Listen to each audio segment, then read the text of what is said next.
I would like to welcome you to Ayaviri. And in order to understand Ayaviri and the altiplano peruano, the Andean highlands in Peru, you have to see this. It's a marvelous beauty. I'm on top of a 18th century cathedral with a Latin cross nave, and this is part of the cultural heritage that we serve to protect.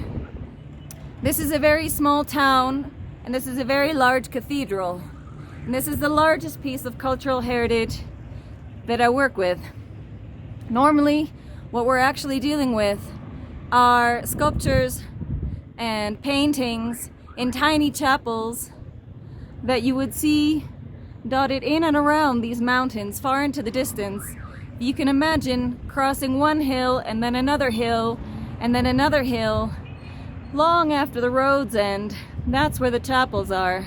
Small chapels that are used once a year, but if you enter them, you'll find a 3-story altarpiece and works of art that belong very locally to the local people. That's what we work with here. Although this is a rather urban village, I'm going to show you another video that's a little more rural. Another thing I wanted to share with you is this idea of world heritage. We speak often about heritage for all of mankind, and I truly believe in that. Nonetheless, when we only speak about world heritage, we only speak about great monuments, and what we forget about are great loves. And here, the heritage is very personal.